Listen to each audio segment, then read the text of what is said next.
Hello friends, welcome to my YouTube channel Sky Notes. Friends, आज के lecture में हम पर्यावरण अध्ययन के कुछ इम्पोर्टेंट क्वेश्चन पढ़ेंगे और इस लेक्चर में मैंने 30 क्वेश्चन लिए हैं और लेक्चर नंबर 13 है आज। और इससे पहले हमने 12 लेक्चर कंप्लीट कर लिए हैं ईवीएस के। तो बने रहिए मेरे साथ। चलिए शुरू करते हैं। सबसे पहला क्वेश्चन है, मच्छरों के प्रजनन की रोकथाम के लिए ठहरे पानी पर तेल डालने की सलाह दी जाती है। ऐसा इसलिए है क्योंकि ऑक्सीजन की आपूर्ति को काट देता है, जिससे मच्छरों का प्रजनन थम जाता है। तो ऑप्शन ए इसका आंसर बिल्कुल सही है। आगे है, निम्नलिखित में से कौन बीज नहीं है? तो यहाँ देखो, जो गेहूं है, काली मिर्च, सौंफ, ये सब बीज है। और जो साबूदाना है वो बीज नहीं है, ये एक जड़ है। टेपियोका की जड़ होती है, उससे साबूदाना बनता है। आगे है क्वेश्चन नंबर 3। निम्नलिखित में से कौन सी बीमारी रुके या इकट्ठा हुए पानी से हो सकती है? मलेरिया है एक ऐसी बीमारी, जो पानी इकट्ठा हो जाता है वहां मच्छर पैदा हो जाते हैं और मादा एनाप्लिज मच्छर से ये मलेरिया रोग फैलता है।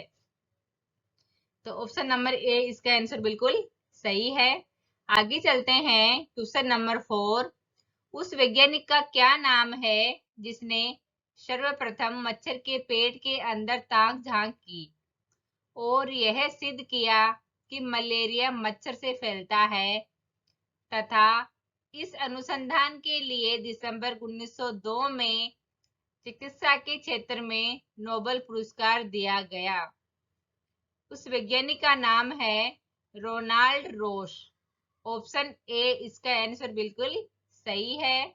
आगे है क्वेश्चन नंबर 5। रेत और नमक के मिश्रण को पृथक करने के लिए प्रक्रियाओं के निम्नलिखित 4 क्रमों में से किसका उपयोग किया जाना चाहिए? तो इसमें क्या है? निस्यंदन, निस्तारण, वाष्पन और अवसादन। ऑप्शन डी इसका आंसर बिल्कुल सही है। आगे है, कोई डॉक्टर एक मरीज को खाने के लिए कुछ दवाइयां लिखता है और साथ ही गुड़, आंवला और हरी पत्तेदार सब्जियां जरूर खाने का सुझाव देता है। यह मरीज किस रोग से पीड़ित होना चाहिए? तो जब डॉक्टर मरीज को गुड़, आंवला और हरी पत्तेदार सब्जियां खाने की सलाह देता है, तो इसका मतलब जो रोगी है उसके शरीर में ब्लड की कमी है, यानी उसको एनीमिया रोग हुआ है। तो इसका ऑप्शन नंबर बी सही हो जाएगा। आगे है क्वेश्चन नंबर 7। निम्नलिखित में से जीन प्रक्रिया का कौन सा युग पेड़, पौधे और जीव जंतु दोनों में मिलता है? तो ऑप्शन नंबर सी है इसका आंसर। वृद्धि एवं प्रजनन ये दोनों पेड़, पौधे और जीव जंतु दोनों में देखने को मिलता है। आगे है क्वेश्चन नंबर 8। निम्नलिखित में से मच्छरों द्वारा फैलने वाले रोगों का समुच्चय कौन सा है? अब ये देखो, डेंगू, मलेरिया, चिकनगुनिया, ये तीनों मच्छरों से फैलते हैं। आगे है क्वेश्चन नंबर 9। निम्नलिखित में से जड़ का कौन सा कार्य पौधे के लिए नहीं है?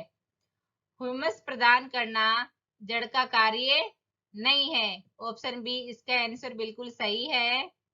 आगे है क्वेश्चन नंबर 10। बगुला भैंस पर बैठता है क्योंकि बगुला तथा भैंस में सहजीवी का संबंध है। ऑप्शन ए इसका आंसर हो जाएगा। Question number 11। राष्ट्रीय पाठ्यचर्या की रूपरेखा 2005 के अनुसार निम्नलिखित में से कौन सी एक पर्यावरण अध्ययन की विषय वस्तु थीम है? तो यहाँ जो भोजन है वो पर्यावरण अध्ययन की विषय वस्तु यानी थीम है। और ये थीम 6 थीम होती है, जिसमें सबसे पहले होता है परिवार और मित्र। सेकंड नंबर पे होता है भोजन। और थर्ड नंबर पे होता है आवास, फोर्थ नंबर पे जल, और फिफ्थ नंबर पे यात्रा, और सिक्स्थ नंबर पे होता है things we make and do, चीजें जो हम बनाते हैं। तो ये है 6 थीम। तो इसमें जो भोजन है वो है पर्यावरण दिन की विषय वस्तु थीम है। यहाँ पे ऑप्शन ए सही हो जाएगा इसका आंसर। आगे है क्वेश्चन नंबर 12। निम्नलिखित में से कौन सा कीट मधुमक्खियों की भांति कॉलोनी बना के बस्ती में एक साथ नहीं रहता है? तो यहाँ देखो, जो मकड़ी है वो कॉलोनी बना के नहीं रहती एक साथ में। और ये तीनों जो ततैया है, इसको बर भी कहते हैं, दीमक और चींटी, ये सब बस्ती इन कॉलोनी बना के रहते हैं। आगे है क्वेश्चन नंबर 13। अंजलि की सहेली धातु में शेष से बचने के निम्नलिखित 4 तरीके बताती है। ए, दिन में 2 बार ब्रश करे। बी, इनेमिल कम न हो इसके लिए ब्रेसेस पहने। सी, मिठाई, चॉकलेट्स और कार्बन डाइऑक्साइड युक्त पेय पदार्थ न ले। हर खाने के बाद कुल्ला करे। तो यहाँ देखो कौन से ऑप्शन सही है। दांतों के रोगों से बचने के लिए हमें क्या करना चाहिए, दांतों की परेशानी से बचने के लिए। अब यहाँ देखो सही है इसमें, दिन में 2 बार ब्रश करें, ये भी सही है ऑप्शन। और मिठाई, चॉकलेट्स और कार्बन डाइऑक्साइड युक्त पेय पदार्थ न लें, ये भी सही है। हर खाने के बाद कुल्ला करे, ये भी सही है। तो इसमें देखो ऑप्शन हो जाएंगे सी, डी और ए, 3 हो जाएंगे। और जो बी है, इनेमिल कम न हो इसके लिए ब्रेसिज पहने, ये नहीं है इसका उपचार। तो ऑप्शन ये तीनों आ जाएंगे इसमें।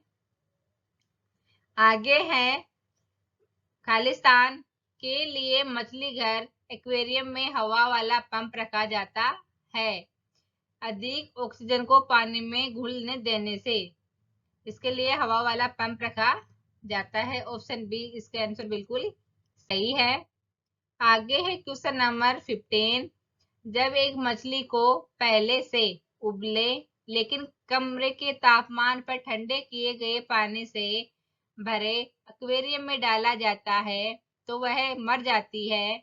ऐसा इसलिए होता है क्योंकि मछली घर एक्वेरियम का पानी खनिज रहित है। वो पानी है वो खनिज रहित है, इसलिए वो मछली उसमें मर जाती है। ऑप्शन सी इसका आंसर बिल्कुल सही है। आगे है क्वेश्चन नंबर 16। नीचे दिए गए खाद्य पदार्थों के किस समुच्चय में लौह तत्व प्रचुर मात्रा में होता है? तो जो आंवला, पालक और गुड़ है, इनमें लौह तत्व प्रचुर मात्रा में होता है। हीमोग्लोबिन बढ़ता है इनसे। कई बार हम सुनते नहीं कि इसके बॉडी में खून की कमी हो गई, तो वो लौह तत्व की उसकी बॉडी में प्रचुर मात्रा नहीं होती है, इसलिए उसको आंवला, पालक, गुड़, हरी पत्तेदार सब्जियां खाने की सलाह दी जाती है। तो ऑप्शन बी इसका आंसर बिल्कुल सही है। आगे है क्वेश्चन नंबर 17। बच्चों के द्वारा सब्जी बाजार में इकट्ठी की गई निम्नलिखित सामग्री में से उन्हें पहचानिए जिनके भीतर बीज होते हैं। तो ये देखो, यहाँ पे ऑप्शन हो जाएगा डी, मटर, नाशपाती, चीकू, भिंडी, करेला और खीरा, इन सब में बीज होते हैं। तो ये हो जाएगा। आगे है क्वेश्चन नंबर 18। रीना आम पसंद करती है, वह इन्हें जाड़े के लिए संरक्षित करना चाहती है। निम्नलिखित में से कौन सा तरीका संरक्षण के लिए सर्वाधिक उपयुक्त है? तो ऑप्शन ए हो जाएगा अचार और आम पापड़ बनाकर वो आमों को संरक्षित रख लेती है। ये आमों को संरक्षण करने का तरीका है, अचार और आम पापड़ बनाना। आगे है क्वेश्चन नंबर 19। भारोत्तोलकों को प्राय ज्यादा मांसपेशियां और बॉडी मास बनाने की आवश्यकता होती है। इस उद्देश्य के लिए उन्हें ऐसा आहार लेने की आवश्यकता होती है जो किससे भरपूर होता है? प्रोटीन से भरपूर होता है। ऑप्शन डी, जो वेट लिफ्टर होते हैं ना, वेट उठाने वाले भारोत्तोलक, उनको वो अपने बॉडी में प्रोटीन की ज्यादा मात्रा लेते हैं अपने आहार में। तो ऑप्शन डी हो जाएगा इसका आंसर। आगे है क्वेश्चन नंबर 20। मीरा और दिव्या छोटी लड़कियां हैं। मीरा समोसे, कटलेट और डबल रोटी खाना पसंद करती है, जबकि दिव्या ऐसा भोजन पसंद करती है जिसमें लौह तत्व की कमी है। मीरा और दिव्या को निम्नलिखित बीमारियों में से क्रम से कौन सी बीमारी होगी? तो ये दोनों देखो, मीरा खाती है समोसे, कटलेट और डबल रोटी, और दिव्या ऐसा भोजन पसंद करती है जिसमें लौह तत्व की कमी हो। तो ये जो ऊपर वाला है समोसे, कटलेट, डबल रोटी, ये सब खाने से तो मोटापा बढ़ जाएगा शरीर में, और लोहे तत्व की कमी वाली जो चीजें लेने से एनीमिया होगा। तो ऑप्शन सी इसका आंसर बिल्कुल सही जाएगा, मोटापा और एनीमिया से ग्रसित हो जाएंगी वो दोनों। आगे है क्वेश्चन नंबर 21।